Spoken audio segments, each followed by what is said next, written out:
todos. Estamos concluyendo un poquito el ciclo de escatología. La vez pasada vimos la segunda venida de Cristo y la resurrección de los muertos. Volverá Jesús al final de los tiempos y resucitarán todos los muertos, justos e injustos.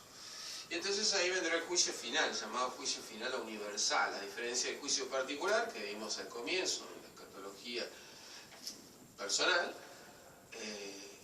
Yo me muero, mi alma se encuentra cara a cara con Dios, ese es el juicio personal, ¿no? Ahora particular.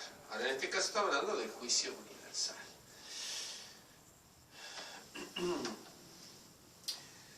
Lo podemos ver en el catecismo, para el que lo quiera seguir un poco esta charla con el catecismo, es importante ver la doctrina de la Iglesia, 678 al 679, y también ahí están dos partes el catecismo del juicio universal, del 1038 al 1041. Entonces uno puede seguirlo un poquito ahí y eso le va a ayudar a comprender un poco. Jesús anunció en su predicación el juicio del último día. Dice que se pondrán entonces a la luz la conducta de cada uno. Marcos 12, 38, 40. El secreto de los corazones, dice en Lucas 12, 1, 3.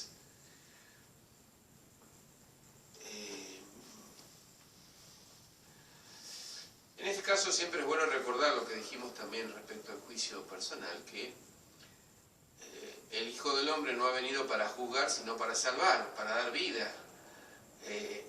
Entonces Dios no condena a nadie, pero por el rechazo de la gracia en esta vida, por el que cada uno se juega ya a sí mismo, es retribuido según sus obras, e incluso puede condenarse eternamente al rechazar el espíritu de amor. Dice claramente el catecismo de la Iglesia Católica. Dios no quiere que nadie quiere que todos se salven. Ahora, Dios respeta mi libertad. ¿Cómo seré juzgado? Según sus obras, dice. Y esto es muy importante, porque en el fondo, según lo que yo elegí, en el fondo el juicio no es más que la revelación de mis propias elecciones, de mis propias decisiones. No es el juicio algo arbitrario o antojadizo, que Dios se le antoja, me manda a un lado, me manda al otro, sino que en el fondo es la cosecha de mi siembra, en el fondo es lo que yo decidí y elegí en la vida. Entonces, como si fuera verse frente a un espejo, es patente precisamente mis propias elecciones. Frente a Cristo, que es la verdad, dice en el 1039, será puesta al desnudo definitivamente la verdad de la relación de cada hombre con Dios. Qué importante, ¿no? Entonces, el juicio final revelará hasta sus últimas consecuencias lo que cada uno haya hecho de bien o haya dejado de hacer durante su vida terrena. Sus elecciones libres, sus opciones, sus obras.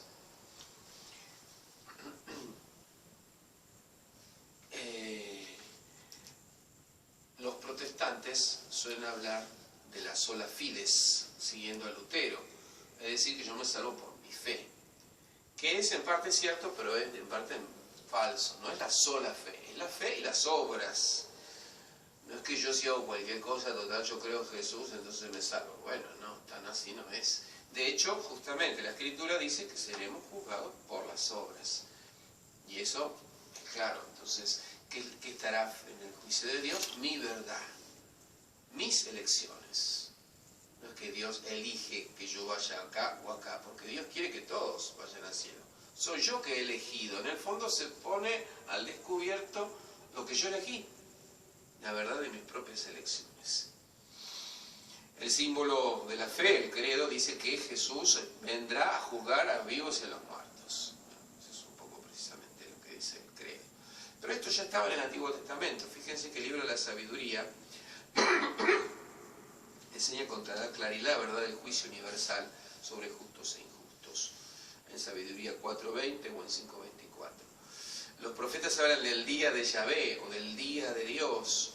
Y entonces, justamente, muestran claramente cómo allí serán juzgados y castigados los que hayan elegido el mal. Se separarán los justos de los impíos. Proverbios 2.21, Isaías 66.15, está en todo el Antiguo Testamento y clarísimamente en el Nuevo.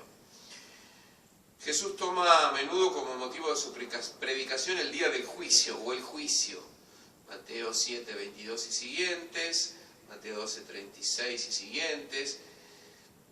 Él mismo, en su calidad del Hijo del Hombre, es decir, del Mesías, será quien juzgue. El Hijo del Hombre ha de venir en la gloria de su Padre con sus ángeles, y entonces dará a cada uno según sus obras, dice Mateo 16, 27. De nuevo el concepto, es según sus obras, lo que vos elegiste, no es sola fe. ¿Por qué? Yo puedo decir sentimentalmente en mi corazón, yo tengo una fe muy grande, bueno, está bien, sí, eso es importantísimo, es esencial, pero también según tus obras. Las dos cosas van juntas, no se pueden separar. Fíjense lo que dice en Juan 5, 22 y siguientes. Aunque el Padre no condena a nadie, sino que ha entregado al Hijo todo el poder de juzgar, para que todos honren al Hijo como honran al Padre. Le dio poder de juzgar por cuanto Él es el Hijo del Hombre. O sea, ya Jesús dice que Él es quien va a hacer el juicio en nombre de su Padre. San Pedro, en las predicaciones de los Hechos de los Apóstoles, da testimonio de que Jesucristo ha sido instituido por Dios juez de vivos y muertos. Hechos 10:42. Entonces, esto está claro en toda la Escritura. No quiero aburrirlos, pero están llenas. Hechos 17:31, en el discurso del Areópago, San Pablo dice que Dios juzgará con justicia al hombre por medio de Jesucristo. San Juan describe el juicio al estilo de una rendición de cuentas. Apocalipsis 20, del 10 al 15. San Agustín comenta esto en De Civitate Dei. El Apocalipsis habla de abrir el libro, ¿no es cierto? Y que ahí se ve la verdad de cada uno. Es una imagen, ¿no? No es un problema de un libro, pero abrir el libro, la acción de abrir los libros en los cuales están escritas las obras de cada uno, es una imagen bíblica para expresar intuitivamente el proceso espiritual del juicio. ¿Cómo será el juicio? Según mis obras, lo que está escrito, dice el libro, lo que está escrito en el libro de la vida, es decir, lo que yo hice en mis obras. Ahí está, en ese sentido, mi verdad. El juicio es mi verdad, no es arbitrario, no es que a Dios se le va a ocurrir algo porque sí, sino que es simplemente mi verdad. Un texto que es hermoso, que puede ayudarnos para esto, obviamente está un poco expresado de modo simbólico, casi parabólico, es Mateo 25:31. Ahí Jesús habla del juicio universal, ¿no es cierto? Todos lo conocemos. Dice que vendrá el Rey a juzgar, y dice así, fíjense qué lindo, es el discurso escatológico de San Mateo. Vimos el discurso escatológico de Mateo, ya lo vimos bien las otras veces, y en Mateo 25 ejemplifica con muchas parábolas ese discurso escatológico, la parábola de la higuera, la parábola del mayordomo, de las 10 vírgenes, de los talentos, y también del juicio final. Y entonces, cuando el Hijo del Hombre venga en su gloria, acompañado de todos sus ángeles, entonces se sentará en su trono de glorioso. Serán congregados de él todos los pueblos, y él separará a los unos de los otros como el pastor separa las ovejas de los cabritos. Pondrá las ovejas a su derecha, los cabritos a su izquierda. Entonces dirá el rey a los de su derecha: vengan benditos de mi Padre, a recibir la herencia del reino preparado para ustedes desde la creación del mundo. Fíjense qué lindo. Vengan ustedes, nos invita a Él, vengan a mí, nos invita a Él. ¿Y a dónde? ¿A qué? Al reino. Al reino que fue preparado desde el principio del mundo. Este era el plan de Dios. El plan de Dios al comienzo, cuando creó el hombre y la mujer, era este: hacernos participar de su felicidad, hacernos participar de su gozo, hacernos participar de su reino. Fue preparado para ustedes desde la creación del mundo. Y de las razones: porque tuve hambre, me dio de comer, tuve sed, me dio de beber, etc. ¿No? Conocemos el texto, no lo voy a leer, pero quiero decir, y entonces, ¿cuáles son las razones? No es la fe sola, son las obras. No toco la fe, porque tuve hambre, me dieron de comer, tuve sed, me dieron de beber, estaba desnudo, me vistieron, enfermo, me visitaron, en la cárcel, me vinieron a ver, etcétera, etcétera. Cuando lo hicimos, cada vez que lo hicimos con el más pequeño. El más pequeño, hoy vimos un poco en el Evangelio, el más pequeño está Jesús. El más pequeño, no solo de tamaño, los niños, inocentes, también el más pequeño pues un anciano, pues un enfermo. Ahí está Jesús de alguna manera. Y lo hecho al más pequeño, Jesús lo toma como hecho para sí mismo. Al revés, los otros, ¿no? Entonces dirá también a los de su izquierda, apartados de mí, malditos, al fuego eterno preparado para el Dios de sus ángeles. ¿Por qué? Porque tuve hambre y no me dieron de comer, etcétera, etcétera, etcétera. Está claro el destino del juicio y cielo, infierno, no hay mucha duda. El juicio final en Mateo 25:31 no hay que darle mucha vuelta. Pero no, Dios no va a hacer que nadie vaya al infierno porque todos se van a salvar. Bueno, no, es clarísima la Biblia que no es así. ¿Quiénes se van a salvar y quiénes no? Eso le corresponde a Dios, no me corresponde a mí. Pero también este capítulo escatológico de Mateo, el capítulo 24, que lo analizamos todo, y el 25, también nos dan algunas ideas sobre este juicio. Por ejemplo, la parábola de los talentos, que está en 25:14. Entonces, Dios hace un juicio, pero no es un juez arbitrario, es un juez justo. Los talentos, Dios le pedirá a cada uno según lo que cada uno recibió.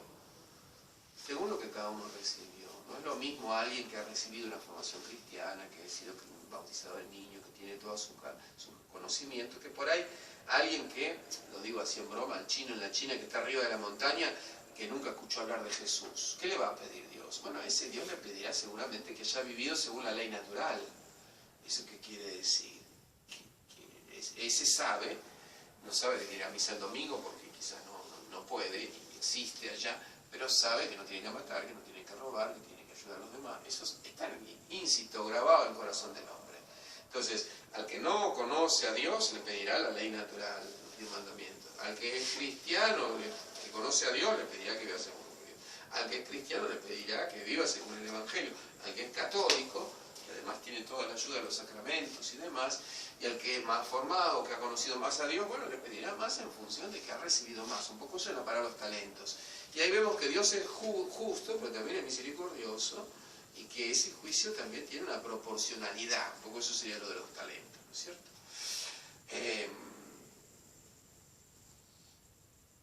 Y esa separación es el juicio, ¿no? Separa a los buenos y los justos al suplicio eterno y los buenos a la vida eterna.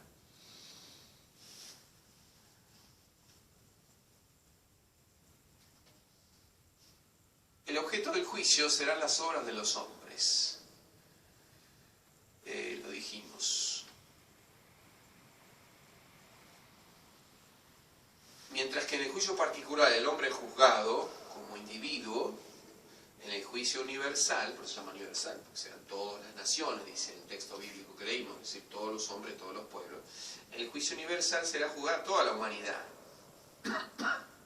Y seremos juzgados como miembros de esa sociedad humana. Entonces se completará el premio y el castigo al hacerlos extensivos al cuerpo resucitado.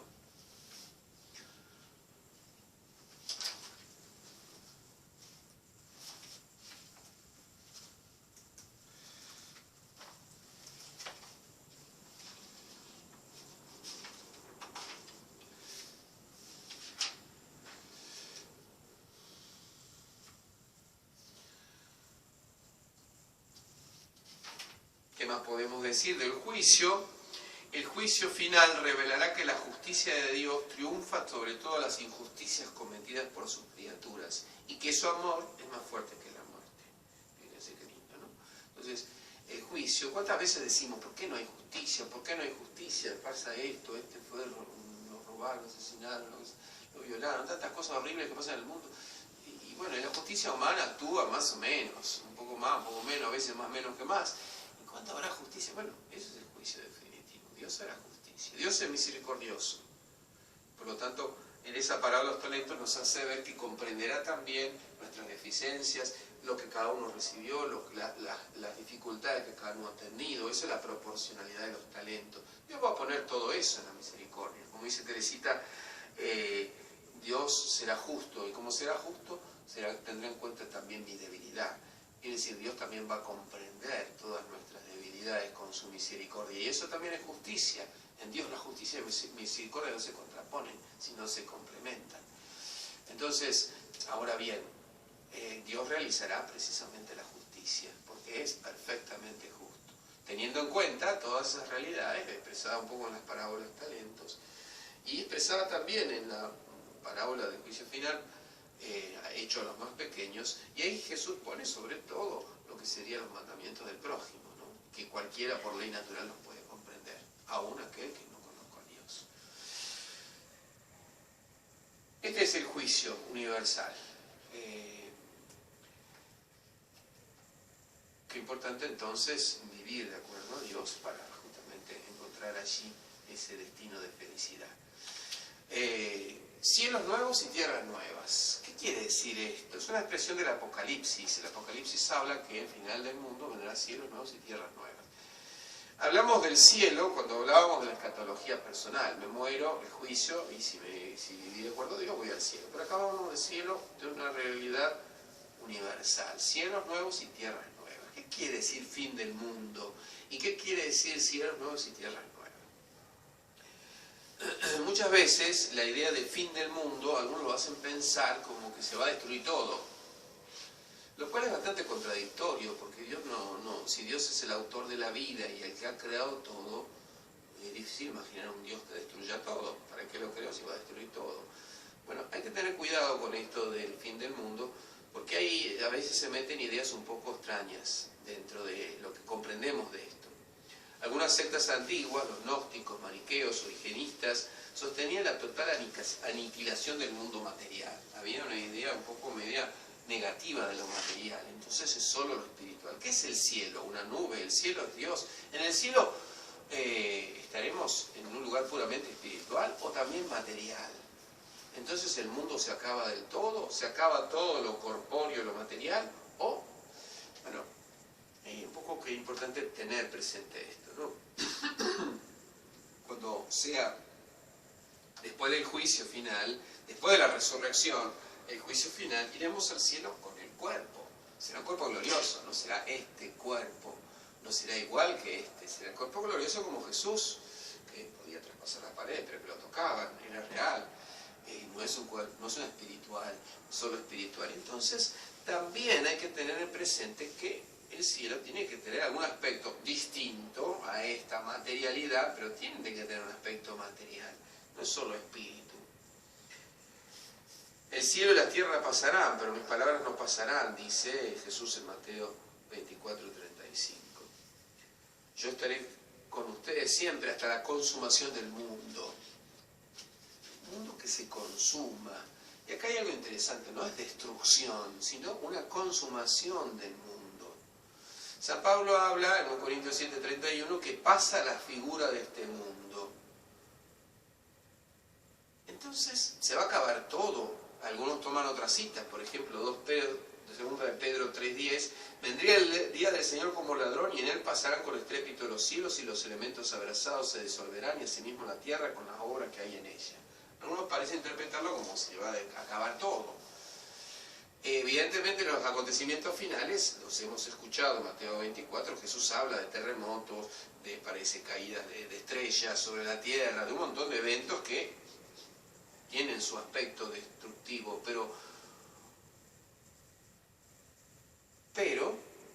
justamente también es importante ver que la escritura y la tradición habla de una transformación del mundo. Y por eso es importante lo de cielos nuevos y tierras nuevas que dice Apocalipsis 20, porque entonces no es solo destrucción, sino que es una transformación. San Agustín insiste en que el mundo actual no quedará destruido por completo, sino únicamente transformado. Pasará la figura, no la naturaleza. Eso es que pasará la figura de este mundo. Esto es muy importante, entonces algo será distinto, pero no será totalmente diferente. Pero acá hay que tener cuidado también en nuestras interpretaciones del cielo. Ustedes habrán visto la revista Atalaya que nos regala los testigos de Jehová, en la que aparece el cielo como un nuevo paraíso. Entonces hay un dibujo